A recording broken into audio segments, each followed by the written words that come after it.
This is the story of a boy from Henryville, Indiana. In 1895, when he was just 6 years old, his father passed away. His mother, left with no choice, began working at a tomato cannery to support the family. This forced the young boy to take on responsibilities well beyond his age, cooking meals and caring for his younger siblings. Life dealt him a harsh hand early on. At the age of 10, he started working as a farmhand to help make ends meet. By the time he reached 6th grade, he dropped out of school and left home.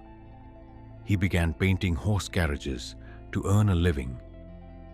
At 16, he lied about his age and enlisted in the US Army. After serving honorably for a year, he returned home and worked as a railway laborer while studying law at a nearby university. However, his legal career ended before it could begin. He got into a fight that ruined his future in law.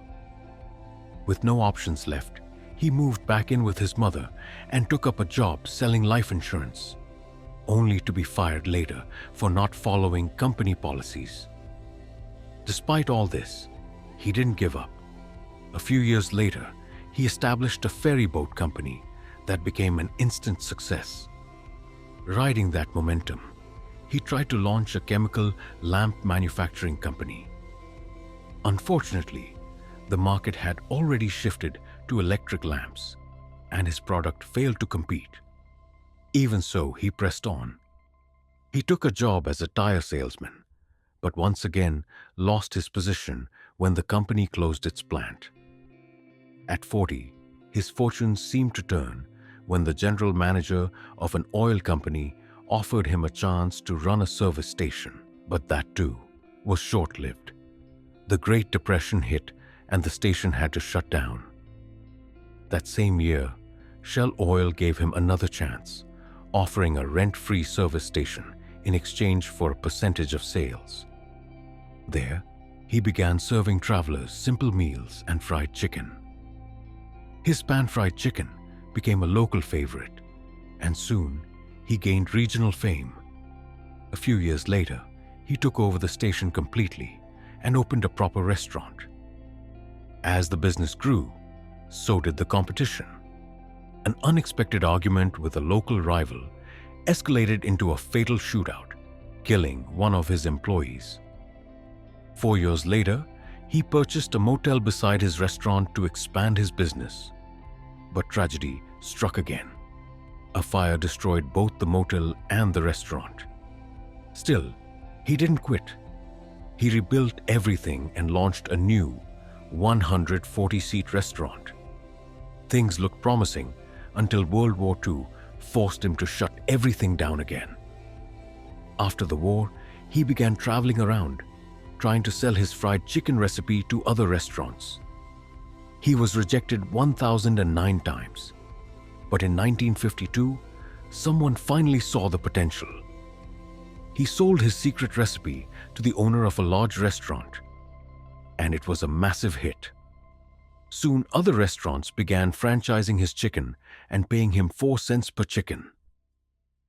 Just when things were looking up, his own restaurant took a hit. An interstate highway redirected traffic and drastically cut down his customers. He sold the restaurant and was left with only his savings and $105 a month from Social Security. Yet, he still wasn't done. He began traveling across the US, knocking on doors of restaurant owners, offering to cook his chicken. If they liked it, he'd negotiate a franchise deal. He often slept in the back of his car, driven only by his passion and belief in his product. In 1959, he opened a new restaurant and set up his company headquarters. By 1965, at the age of 75, when most people retire, he was just getting started. After years of rejection, failure, and misfortune, Colonel Harlan Sanders finally saw his dream come true.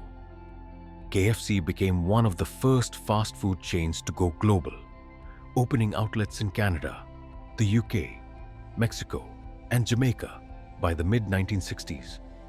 Even after selling the company, he remained the face of KFC, traveling over 400,000 kilometers a year to visit franchise locations and greet customers. When he passed away at the age of 90, there were around 6,000 KFC restaurants in 48 countries. By 2018, that number had grown to 22,621 restaurants worldwide. If you're feeling discouraged by failures or overwhelmed by rejection, remember the story of Colonel Sanders, a sixth-grade dropout fired from multiple jobs who lost everything time and again but never gave up. Despite countless setbacks, fires, wars, rejection, and poverty, he created one of the world's most iconic fast food empires after retirement age. He was many things, but above all, Colonel Sanders was a symbol of resilience and success, showing us all that with dedication and hard work, age and adversity can never stop true determination.